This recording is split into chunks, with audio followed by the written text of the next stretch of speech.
할렐루야. 오늘도 각자의 자리에서 또 이곳 예배당에서 하나님 예배한 여러분 환영하고 축복합니다. 오늘도 주님의 은혜 가운데 거하는 풍성한 예배 시간 되기를 간절히 소원합니다. 우리 같이 목마른 가슴 함께 찬양하도록 하겠습니다.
주께 힘을 얻고 그 마음에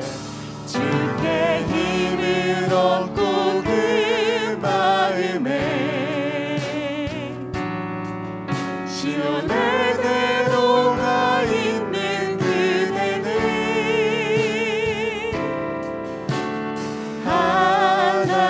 하나님의 축복의 사람이죠.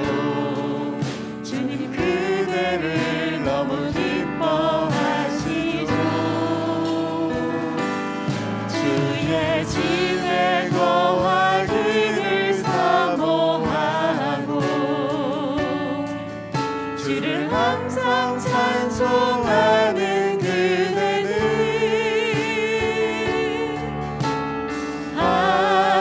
하나님의 축복의 사람이죠. 주님 그대를 너무 사랑하시죠. 그대 섬김은 아름다운 찬송, 그대 헌치는 향기로운 기도, 그대가 맑은 땅 어디에 서라요. 이름 높아질 거예요. 그대 섬김은 아름다운 찬송, 그대 헌치는 향기로운 기도, 그대가 맑은 땅 어디에 서라요. 주님의 이름 높아질 거예요. 우리 다 같이 일어나셔서 내는 주의 영광을 보내 같이 찬양하겠습니다.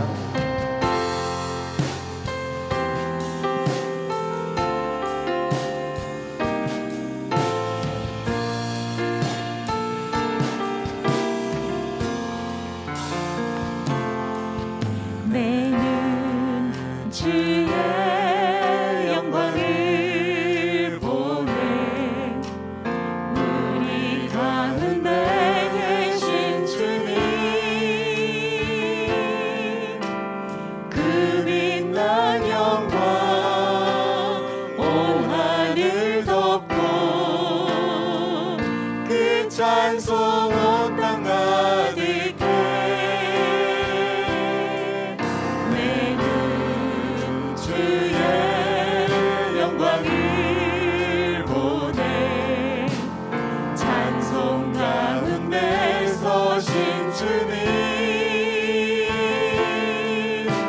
주님의 얼굴을 온 세상 향하네. 권능의 팔을 드셨네. 주의 영광 이곳에 가득해. 우린 선의 주님과 함께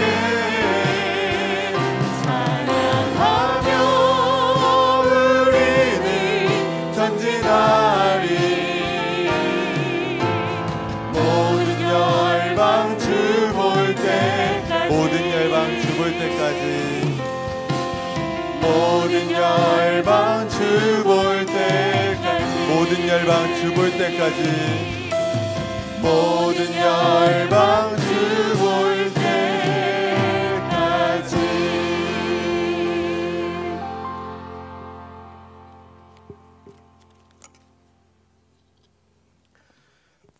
나는 여호와를 향하여 말하기를 그는 나의 피난처요 나의 요새요 내가 의뢰하는 하나님이라 하리니 이는 그가 너를 새 사냥꾼의 올무에서와 심한 전염병에서 건지실 것이미로다. 그가 너를 그의 깃으로 덮으시리니 내가 그의 날개 아래 피하리로다. 그의 진실함은 방패와 손방패가 되나니 너는 밤에 찾아오는 공포와 낮에 나르는 화살과 어두울 때 퍼지는 전염병과 밝을 때 닥쳐오는 재앙을 두려워하지 아니하리로다. 아멘. 하나님 아버지, 아침마다 새로운 주의 인자하심과 주님의 그 성실하심을 찬양합니다. 오늘 우리 주변에 오미크론이 급속도로 확산되어 가는 가운데 우리 가운데 두려움과 염려가 찾아오지만 우리의 피난처이시고 우리의 구원이신 하나님을 의뢰합니다. 하나님께서 우리로 모든 심한 전염병에서 보호하시고 또 건져주시옵소서. 하나님 이 땅을 불쌍히 여겨주시기를 소원합니다. 하나님 앞에 회개함으로 하나님의 긍휼하심을 다시 입게 하여 주시고 또 하나님을 찬양하는 이 나라 되게 하여 주시옵소서. 이 시간 하나님의 백성들이 하나님의 은혜를 구하며 영과 진리로 하나님을 이 시간 예배합니다. 하나님이 예배의 자리 가운데 임재하여 주시고 우리가 드리는 이 영광을 받아 주시옵소서. 모든 성도들이 주님 말씀 붙잡고 다시 일어나는 세상을 이기는 이 시간 되기를 간절히 소원하며 예수님 이름으로 기도하옵나이다. 아멘. 다 같이 사도신경으로 신앙 고백하도록 하겠습니다. 전능하사 천지를 만드신 하나님 아버지를 내가 믿사오며 그 외아들 우리 주 예수 그리스도를 믿사오니 이는 성령으로 잉태하사 동정녀 마리아에게 나시고 본디오 빌라도에게 고난을 받으사 십자가에 못 박혀 죽으시고 장사한 지 사흘 만에 죽은 자 가운데서 다시 살아나시며 하늘에 오르사 전능하신 하나님 우편에 앉아 계시다가 저리로서 산자와 죽은 자를 심판으로 오시리라. 성령을 믿사오며 거룩한 공예와 성도가 서로 교통하는 것과 죄를 사하여 주시는 것과 몸이 다시 사는 것과 영원히 사는 것을 믿사옵나이다. 아멘. 모두 자리에 앉으셔서 다 같이 찬송가 370장 함께 찬송하겠습니다.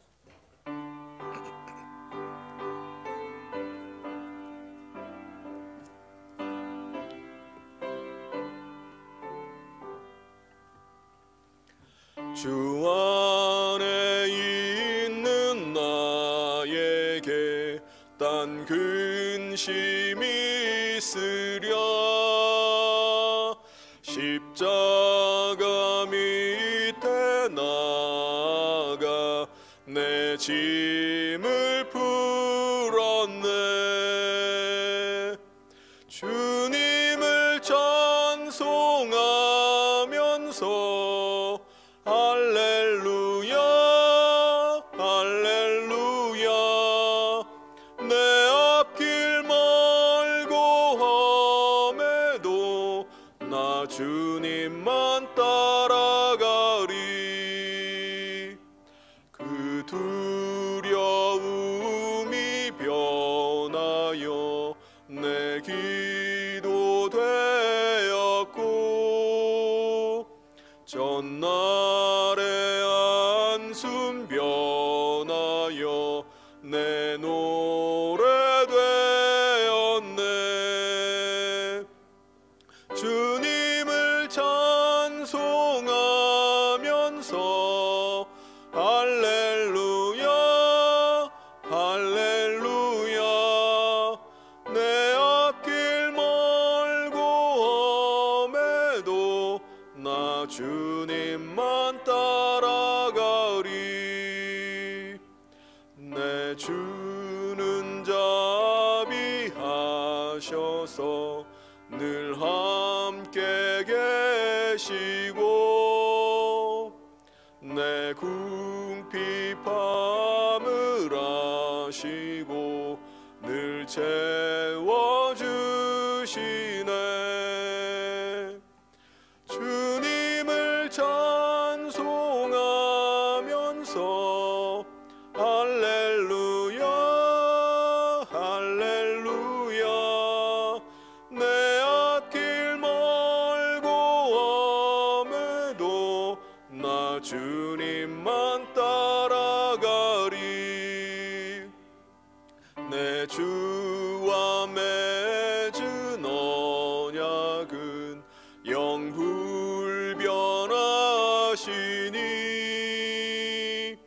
그 나라 가기까지는 늘 보호하시네.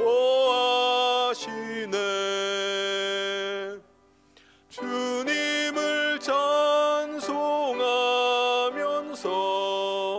할렐루야 할렐루야. 내 앞길 멀고 험해도 나 주님만 따라가리.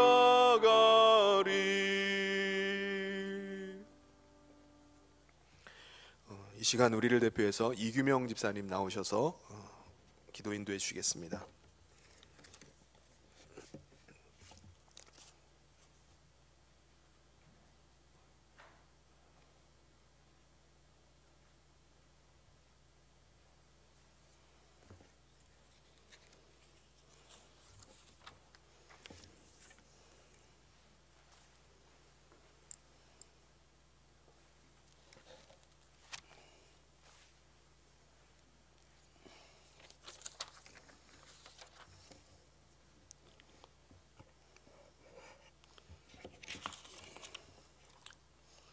겨울의 끝자락을 알리는 2월 이 마지막 주일을 주님 전에 나와 내 새봄을 기다리며 새 힘으로 예배드리게 하심을 감사드립니다.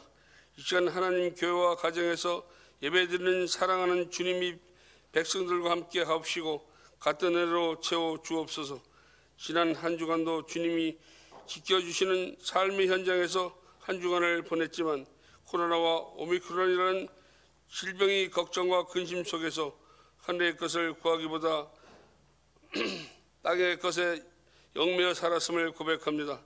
코로나는 질병의 위험뿐 아니라 세상 유혹으로 예배드리기가 힘든 시간 속에서 함께 예배드리는 이 시간이 귀하고 소중합니다. 주님은 우리 교회의 모든 믿음이 가족들을 어느 곳에 있든지 봉지같이 지켜주시옵소서. 육체적으로나 경제적으로나 어렵고 힘든 이 시간 우리 교회가 성령의 빛을 발하여서 구원의 등대가 되게 하시고 빛과 소금의 사명을 잘 감당하게 하소서. 주님이 주신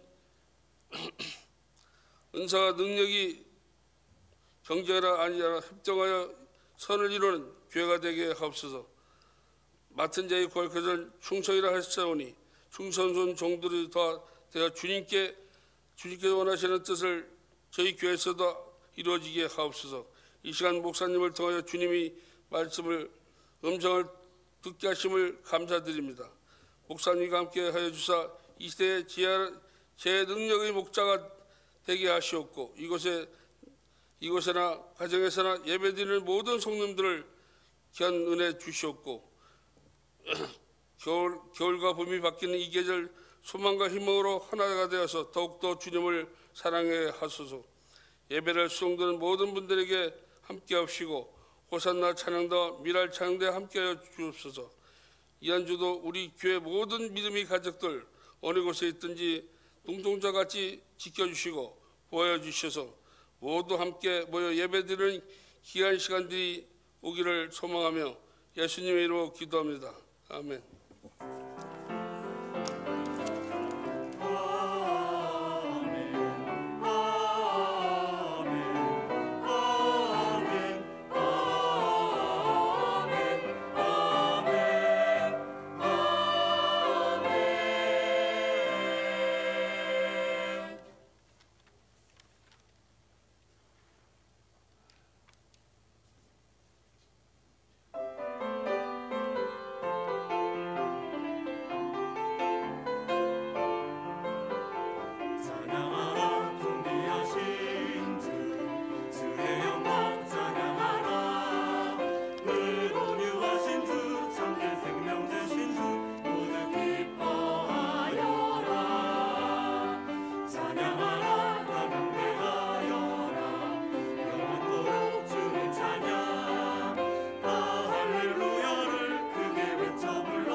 성실하신 주 우리 방패 또 강한 성 그 은혜 아래에 참된 안식이 있네 그의 사랑 가득해 우리 친구 되신 구세주 예수 주가 주신 기쁨 참된 평화 세상 줄 수 없는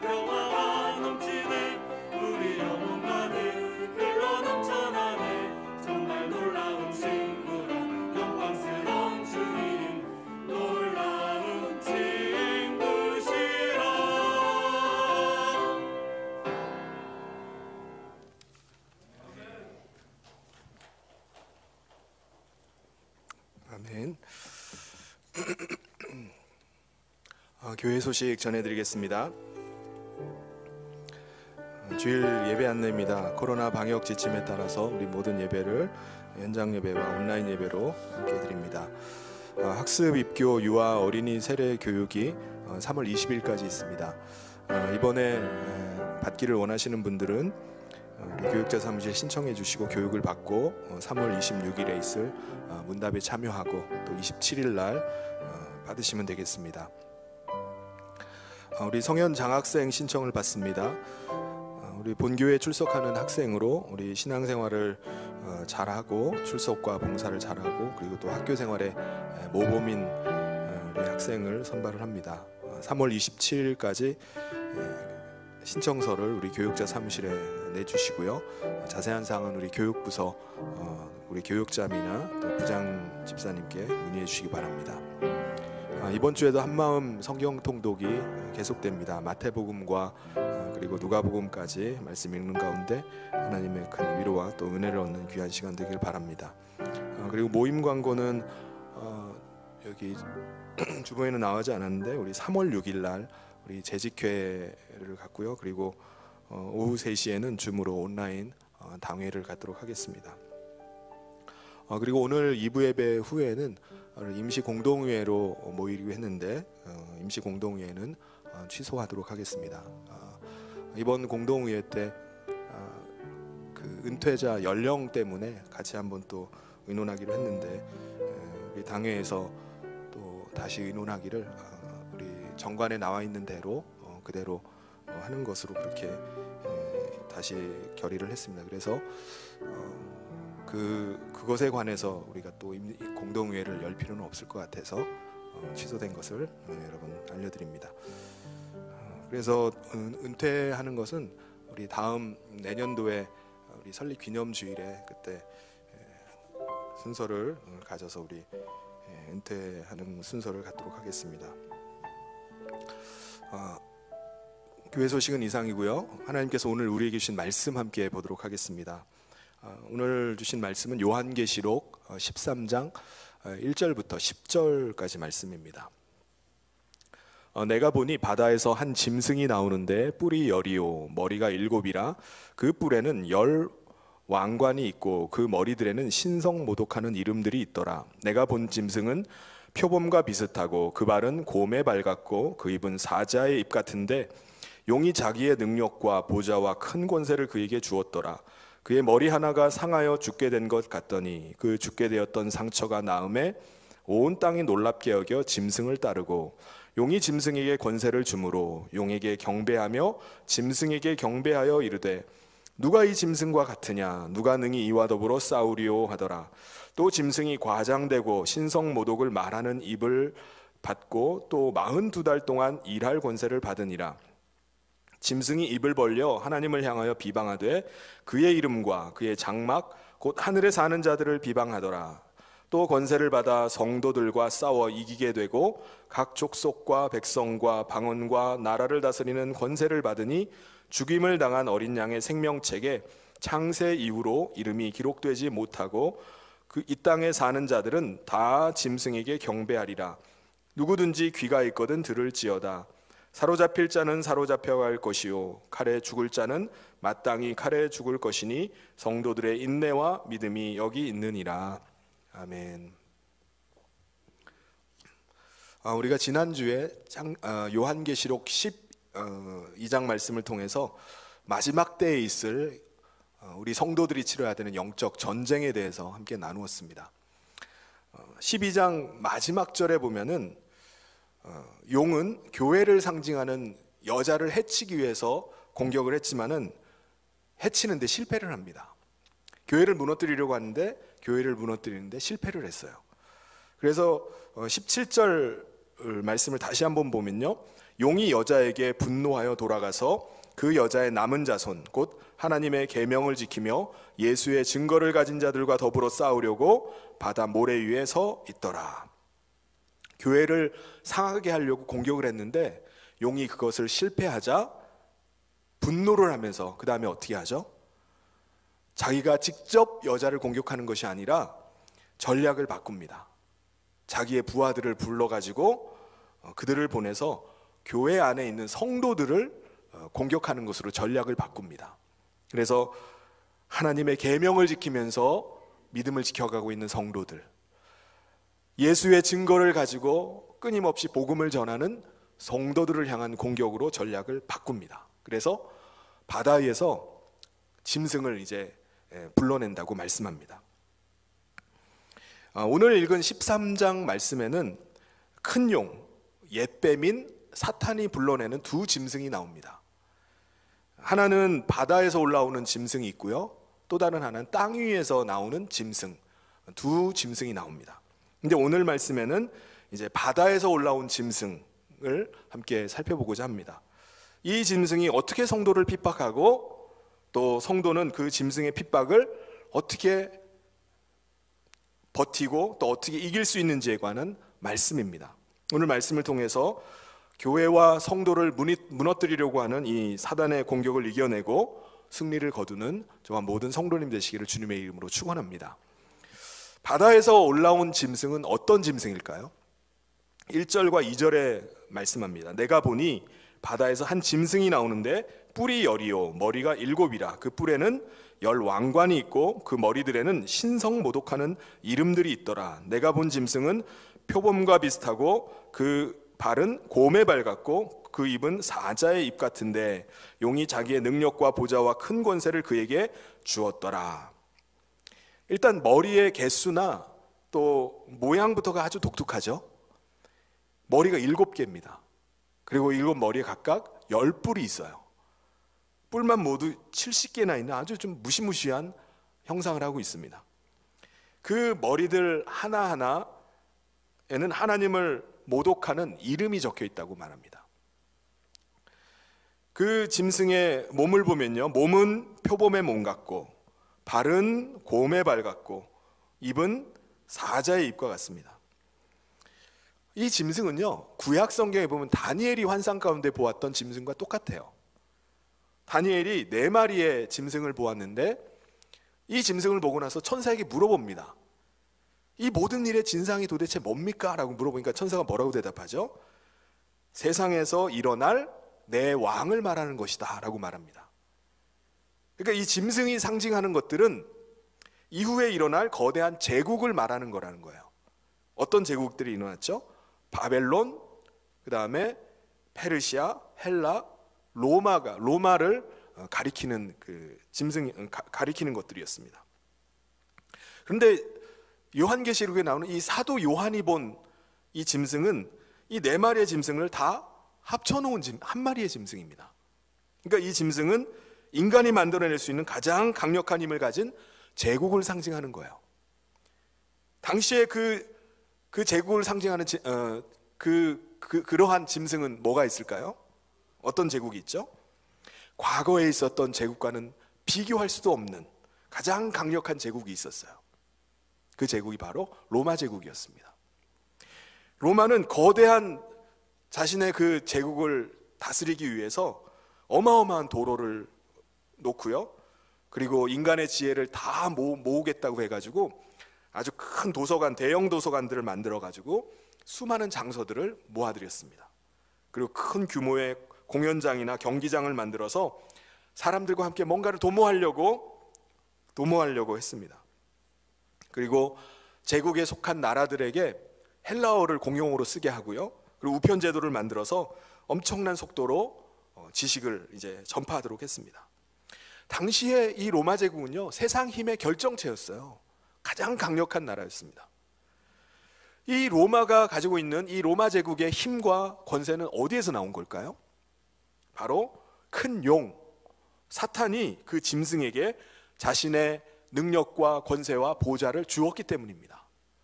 용에게 받은 거예요. 하나님을 대적하고 하나님의 백성들을 박해하는 적그리스도의 세력의 뒤에는 늘 누가 있느냐? 사탄이 있습니다. 에베소서에서 말씀하고 있는 것처럼 우리 성도들의 싸움의 대상은요, 혈과 육이 아닙니다.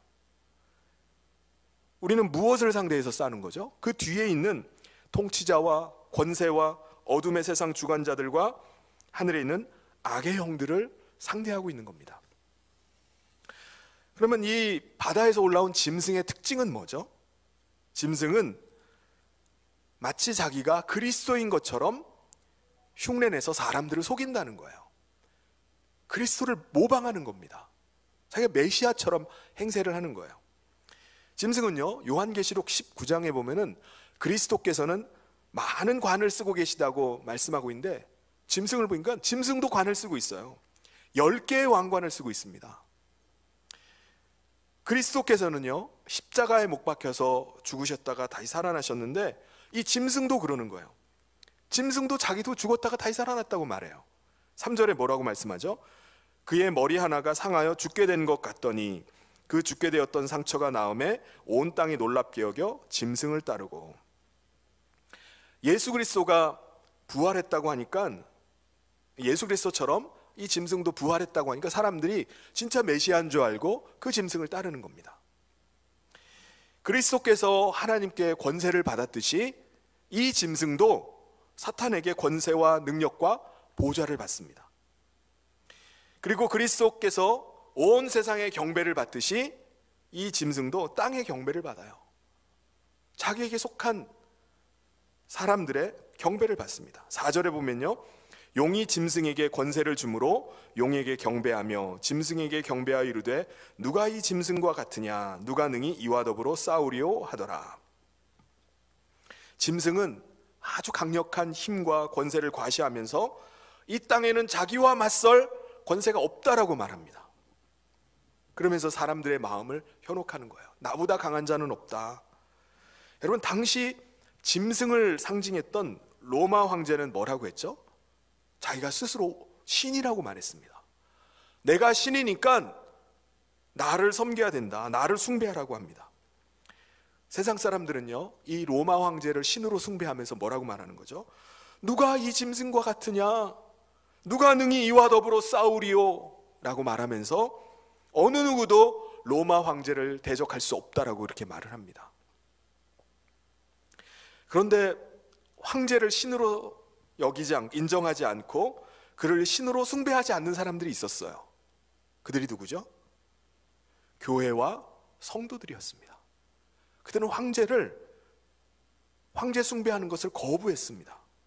그들은 오직 하나님만이 참신이시다, 하나님만 섬기는 거예요.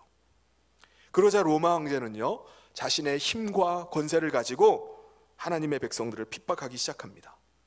이 땅에서 성도와 교회를 지워버리려고 해요. 이 바다짐승은요, 하나님을 비방하고 하나님의 백성들을 계속해서 핍박을 가합니다. 그럼에도 불구하고 계속 승승장구하는 거예요. 우리도 살면서 악인들의 형통을 얼마나 많이 목격하게 됩니까? 분명히 하나님께서 저런 악한 자들을 벌 주셔야 될 것 같고 저들은 꼭 망해야 될 것 같은데 그들은 계속 승리해요. 계속 잘 되는 것 같습니다. 그런데 이 짐승이 누릴 수 있는 시간, 권세를 행할 수 있는 시간은요, 정해져 있습니다. 오늘 말씀에는 뭐라고 말씀하죠? 바다짐승은 42달 동안 일할 수 있는 권세를 받았다라고 이렇게 말씀합니다. 그러니까 짐승이 아무리 강하고 아무리 큰 권세를 휘두른다 할지라도 교회를 핍박하고 사람들을 미혹할 수 있는 시간은 제한되어 있습니다. 한정되어 있다는 거예요. 5절부터 7절에 말씀하죠. 또 짐승이 과장되고 신성 모독을 말하는 입을 받고 또 42달 동안 일할 권세를 받으니라. 짐승이 입을 벌려 하나님을 향하여 비방하되 그의 이름과 그의 장막 곧 하늘에 사는 자들을 비방하더라. 또 권세를 받아 성도들과 싸워 이기게 되고 각 족속과 백성과 방언과 나라를 다스리는 권세를 받으니. 실제로 AD 64년 중반부터 68년 초까지 42개월 동안 당시에 로마 황제의 네로에 아주 극심한 박해가 있었습니다. 그게 42개월이었어요. 성도들은 그 짐승의 힘과 말과 권세에 눌려서 실제로 죽임당하는 자들도 많이 나오기 시작했습니다. 세상의 힘과 폭력이 교회를 계속해서 공격하고요. 교회와 성도는 그 공격 앞에서 정말 죽을 것만 같았습니다. 이러다가 모두 다 죽는 거 아닌가? 믿음 지키다가 우리가 다 끝나버리는 거 아닌가? 그런 두려움이 몰려왔습니다. 세상의 이 폭력 앞에 교회는 계속 허물어져 갑니다.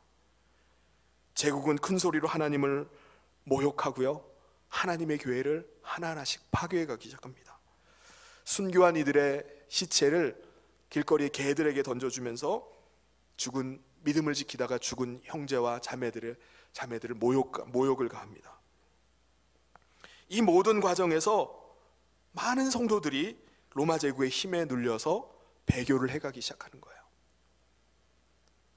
제국이 성도들을 완전히 압살하고 이기는 것 같습니다. 이 편지를, 요한계시록의 이 편지를 받아들고 있는 성도들도요, 자신의 이 편지를 보면서 자신의 비참한 현실을 보게 되고 바다짐승 같은 제국에 죽임을 당한 자신의 형제들을 얼굴을 떠올리면서 아마 이 편지를 읽고 있었을 거예요.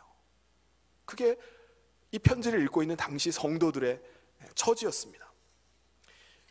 그렇다면은 이 바다짐승의 공격이 초대교회 때는 이러한 양상으로 나타났는, 로마 제국이라는 것으로 나타났는데 오늘 우리에게는 어떻게 나타날까요?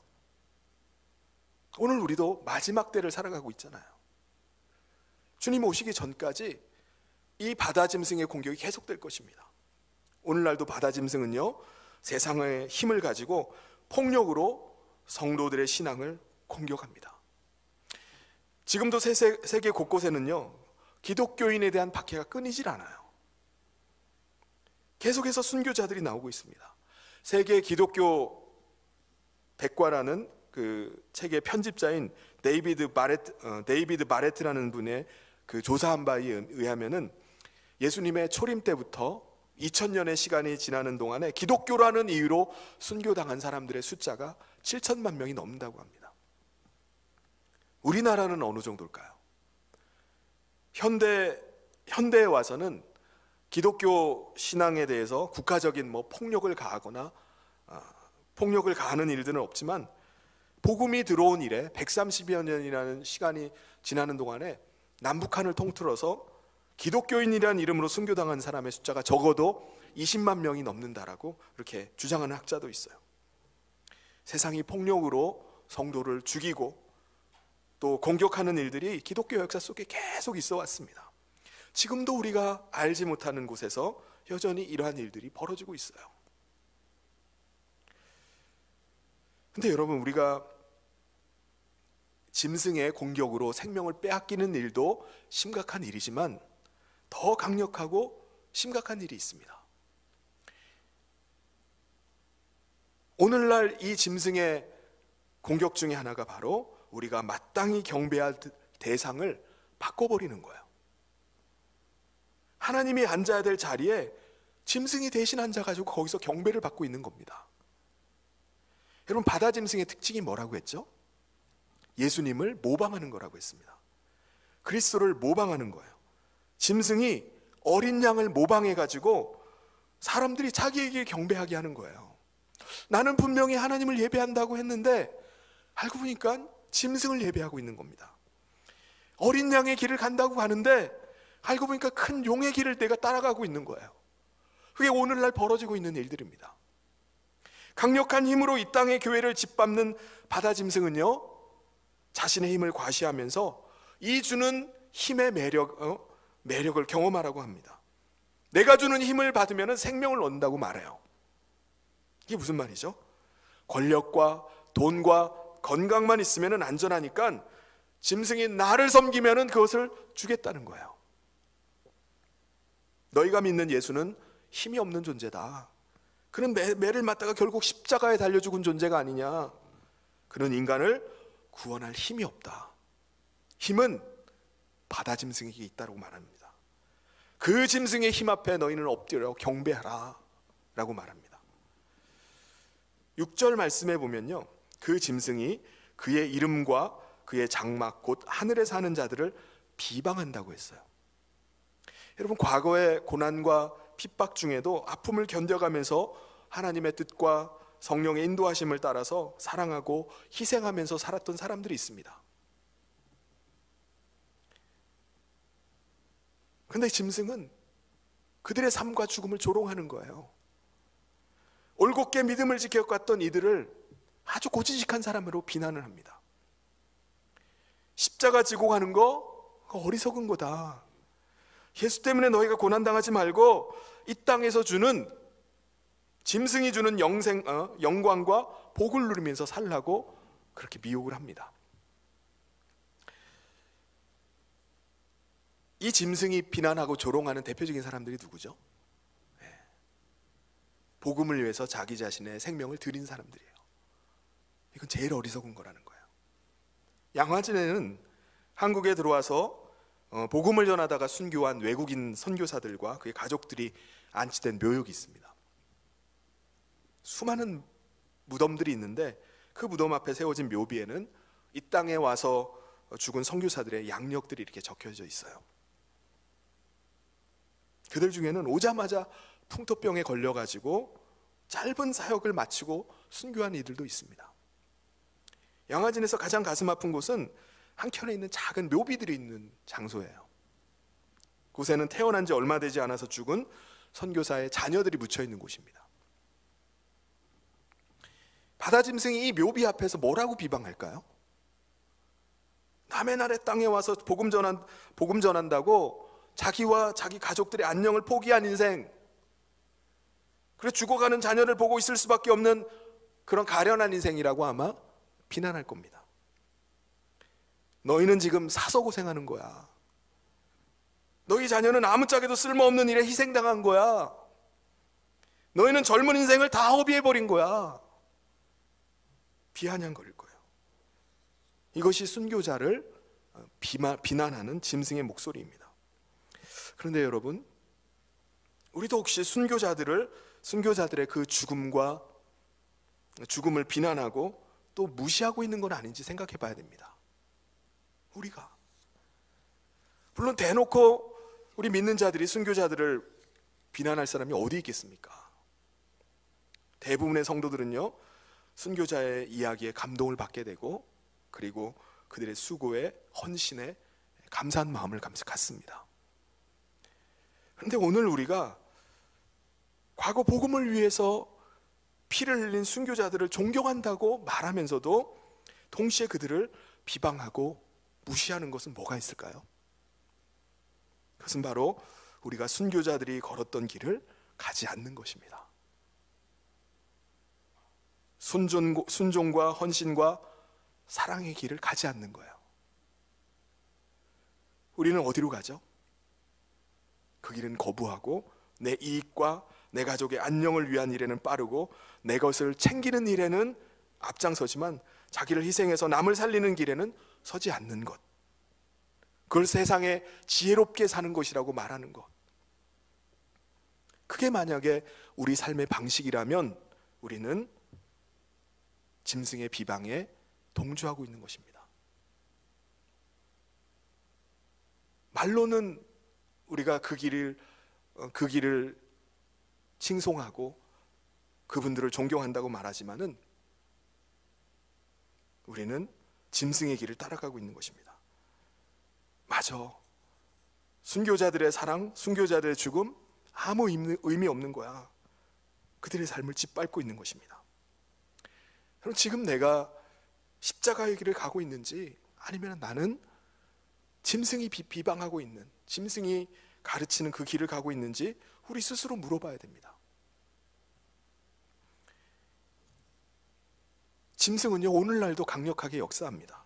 그런 능력이 있고요, 아주 교활해요. 아주 교묘합니다. 그는 외부적으로 교회를 파괴할 뿐만 아니라 동시에 내부적으로 교회에 들어와서 성도들의 중심을 마구 흔들어 놓습니다. 성도들의 믿음을 변질시켜버려요. 많은 사람들이 그래서 바다 짐승을 쫓아서 큰 용, 사탄을 경배합니다. 나는 하나님을 섬긴다라고 말하고 나는 하나님을 경배한다고 말하는데 큰 용을 섬기고 있는 거예요. 8절부터 9절에 보면 그 짐승을 따르는 자들이 누구인지를 말씀합니다. 죽임을 당한 어린 양의 생명책에 창세 이후로 이름이 기록되지 못하고 이 땅에 사는 자들은 다 그 짐승에게 경배하리라. 누구든지 귀가 있거든 들을지어다. 누가 짐승을 따라 산다고요? 하나님의 생명책이 기록되지 않은, 이름이 기록되지 않은 자. 여러분, 개인이나 공동체가 가진 힘과 지혜로는요, 이 짐승의 힘과 속임수를 이겨낼 방법이 없어요. 모두가 다 무릎 꿇을 수밖에 없습니다. 그런데 이 강력한 짐승의 힘과 권세 앞에서 무릎 꿇지 않는 자들이 있다는 거예요. 그들이 누구죠? 하나님의 생명책에 이름이 기록된 자라는 거예요. 그들 외에는 다 짐승에게 무릎 꿇는다는 겁니다. 그런데 생명책에 이름이 기록된 자들은 바다 짐승이 아무리 공격을 한다 할지라도, 아무리 비욕을 한다 할지라도 폭력을 견뎌내는 겁니다. 여러분, 성경은요, 세상 사람들을 정확하게 두 종류로 딱 나눕니다. 생명책에 이름이 기록된 자와 하나님의 생명책에 이름이 기록되지 않은 자, 딱 두 사람이에요. 여러분, 바다 짐승의 그 힘 앞에, 큰 용의 권세 앞에 경배하는 자들은 누굴까요? 하나님의 생명책에 이름이 기록되지 않은 자입니다. 하나님의 생명책에 이름이 없는 사람들은 누구를 말하는 거죠? 에베소서 2장 1절과 2절에서 말씀합니다. 그는 허물과 죄로 죽었던 너희를 살리셨도다. 그때 너희는 그 가운데에서 행하여 이 세상 풍조를 따르고 공중의 권세 잡은 자를 따랐으니 곧 지금 불순종의 아들들 가운데 역사하는 영이라. 생명책에 이름이 기록되지 않은 자들은 어떤 자들이라는 거죠? 과거에 우리가 본래 어떤 자였습니까? 죄와 허물로 죽은 존재였어요. 우리는 살았다고 하지만 그냥 놔두면 죽을 존재입니다. 우리도 사실 예수 그리스도 안에, 은혜 안에 들어오기 전까지 세상의 풍조를 따랐던 자예요. 사단 곧 불순종의 아들들 가운데 역사하는 영의 명령을 따라서 그가 인도하는 대로 따랐던 삶을 살았던 존재였습니다. 한마디로 하나님의 생명책에 이름이 기록되지 않은 자였어요. 그냥 살면은, 그냥 내비두면은 허물과 죄로 죽을 존재였습니다.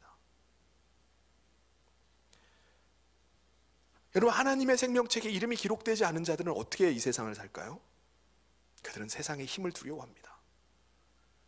짐승을 두려워해요. 그리고 세상이 주는 힘을 따라서 살아갑니다. 그것을 추구하면서 살아가요. 왜냐하면 세상이 주는 힘은 너무나 강하고 매력적이기 때문에 그래요.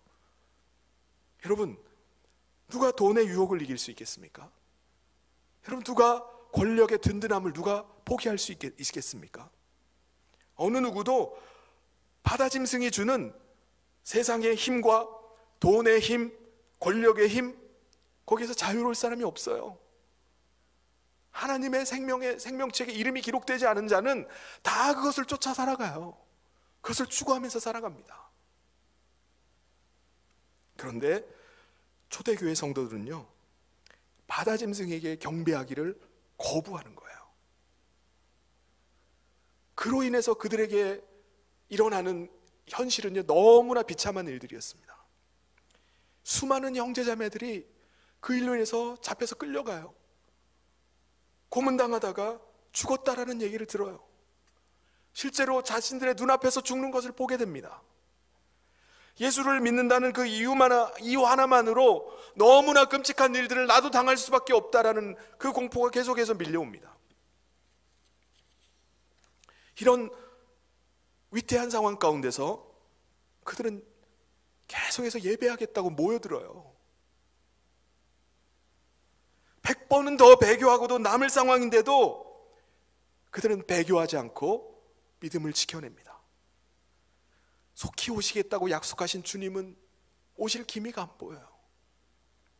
예수님을 믿는다고 하지만은 이 일상이 더 나아질 기미가 안 보여요.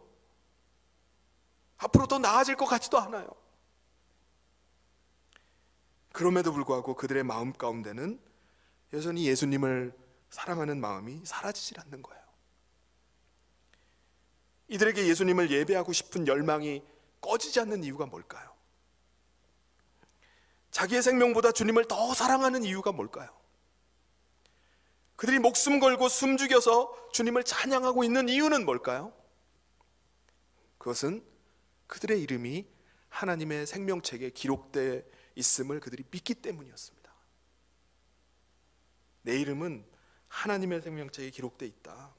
하나님이 나를 택하셨고 하나님이 나를 지금도 붙들고 계시기 때문에 죽음조차도 하나님과 나를 갈라놓을 수 없다라고 그들이 믿었기 때문에 그렇습니다.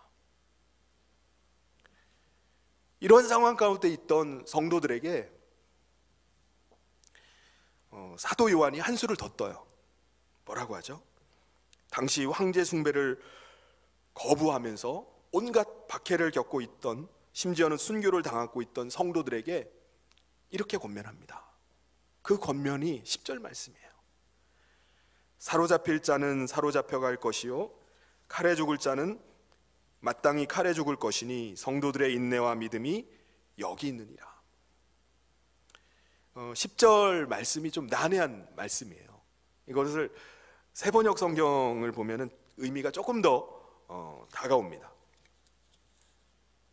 세번역 성경 보면 사로잡혀 가기로 되어 있는 사람이면 사로잡혀 갈 것이요 칼에 맞아서 죽임 당하기로 되어 있는 사람이면 칼에 맞아서 죽임을 당할 것이다. 여기에 성도들의 인내와 믿음이 필요합니다. 이게 무슨 말이죠? 사로잡혀 갈 사람에게는 사로잡혀 주고 칼에 죽이는 자의 손에 붙들리면은 마땅히 칼에 죽어 준다는 거예요. 사도 요한은요, 지금 핍박 가운데 있는 그 가운데서 믿음의 선한 싸움을 싸우면서 끝까지 믿음을 포기하지 않았던 성도들에게, 여러분 이제부터 핍박이 없을 겁니다. 예수님께서 여러분을 다 건져줄 거예요. 여러분 신실한 믿음의 사람은요 다 만사형통한 거예요 라고 말씀하지 않았어요.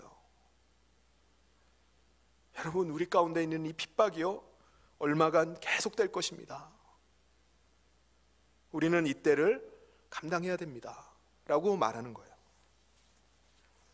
여러분 성경은요 말세의 때를 사는 성도들에게 현실을 망각하라고 말씀하지 않습니다. 긍정적인 생각하면서 부정적인 생각 다 버리고 살라고 가르치질 않아요. 주님은 명확하게 현실의 어둠을 얘기합니다. 그 어둠이 계속될 것, 어둠이 얼마간 계속 유지될 것을 말씀합니다. 그래서 우리 성도들이 이 세상을 사는 동안에 고통을 당하기도 해요. 이 세상을 살면서 우리가 질병에 걸리기도 합니다. 어떤 분은 질병 가운데서 치유를 받기도 하지만은 또 어떤 분은 질병으로 인해서 죽음을 당하기도 해요. 신실하고 온전한 믿음을 지켜가지만 이 땅에서는 악인들에 의해서 짓밟히고 고통당하고 비난당하기도 합니다. 그게 성도의 삶이에요. 더군다나 로마 시대에는 황제 숭배를 하지 않으면은 정말 살기 힘들었던 것처럼 지금은 어떤 일이 있죠? 지금은 돈을 숭배하지 않으면은 이 세상 살기가 어려운 세상이 되었어요. 돈이 신이 되어서 세상의 모든 사람들은 그걸 신이라고 생각하고 살아갑니다. 하나님만 믿고 세상의 가치와 세상의 방식을 따라가지 않으면요 여러 가지 불편하고 고생스럽고 때로는 어려움을 겪을 수도 있어요. 세상은 주님 쫓아서 살아가는 사람들을 향해서 비난합니다. 어리석다고 말해요. 너는 왜 그렇게 살아가냐고 조롱을 합니다. 믿음을 지키면서 사는 것에 자괴감이 들기도 해요. 그런데 우리 성도의 믿음은 무엇입니까? 어떤 것도 신이 될 수 없고 신이 아닌 것을 신처럼 섬기는 우상 숭배를 할 수 없다는 거예요. 초대교회 성도들이 단호하게 황제 숭배를 거부했던 것처럼 우리도 만몬을, 돈을 신으로 섬길 수 없다라고 그렇게 그것을 거부하고 하나님만 의지하면서 살아갑니다. 이게 성도의 믿음이에요.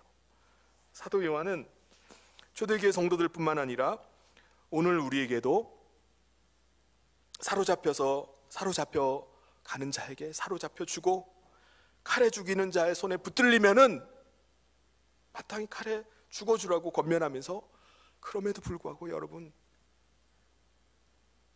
믿음을 지키라고 말합니다. 설령 내 목숨을 내어주는 그러한 일이 벌어져도 그래도 믿음을 지켜야 됩니다. 돈을 숭배하지 말고 여러분 조금만 더 인내합시다 라고 권면하고 있는 것입니다. 사랑하는 성도 여러분, 주님을 따르는 경건한 하나님의 백성들은 하나님의 생명의 책에 그 이름이 기록된 성도들은 말세의 때를 살면서 박해를 당하고 조롱을 당하고 어려움을 당한다 할지라도 그 이후에 있을 하나님의 나라를 사모하는 사람들입니다. 그 나라를 바라보는 사람들이에요. 지금 이 땅에서는 바다짐승이 자기의 마지막 때가 가까워오는 것을 알고 더 시험하고 더 교묘하게 성도들을 넘어뜨리려고 합니다. 그래서 우리가 이 땅에서 믿음을 지키기 위해서 우리가 고난을 당하고 치러야 될 대가가 너무나 크게 느껴져요. 그런데 사랑하는 성도 여러분, 우리가 장차 받을 상급과 또 보상에 비하면은 이 땅에서 당하는 고난은 아무것도 아닌 줄 믿습니다. 비교조차 되지 않는 것입니다. 장차 주어질 하나님 나라의 영광을 바라보면서 인내하면서 우리의 믿음의 경주를 계속하기를 소원합니다. 그래서 우리 모든 성도들 중에 한 사람의 낙오자도 없이 우리 모두가 하나님 나라에서 우리가 약속된 영광을 받아 누리는 우리 모든 성도님 되시기를 주님의 이름으로 축원합니다. 같이 기도하겠습니다. 사랑이 많으신 하나님 아버지, 오늘 말세의 때를 우리가 살아가면서 초대교회 시대를 살며 또 짐승의 공격 앞에서 믿음을 지켜갔던 성도들의 모습을 함께 보았습니다. 하나님, 오늘도 바다짐승은 여전히 우리 믿는 자들을 시험하고 또 넘어뜨리고 핍박하고 공격하는 가운데 있지만 우리는 참신이신 하나님만을 믿고 또 하나님을 소망하며 우상에게 경배하지 아니하며 짐승을 따라가지 않는 우리 성도들 되게 하여 주시옵소서. 하나님, 고난 가운데서 우리가 끝까지 믿음을 지키며 인내하게 도와주시옵소서. 그리하여서 마침내 우리가 바라고 우리가 소망하던 하나님의 나라에서 그 영광들을 누리는 우리 모든 성도들 되게 하여 주시옵소서. 주께서 함께 하시고 또 인도하시길 간절히 소원하며 예수님 이름으로 기도하옵나이다. 아멘.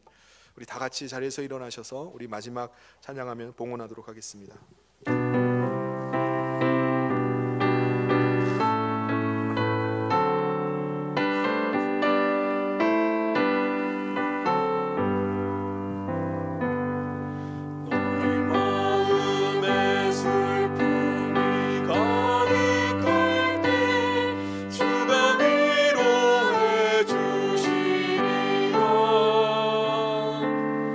아침에 같이 빛나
함께 기도하겠습니다.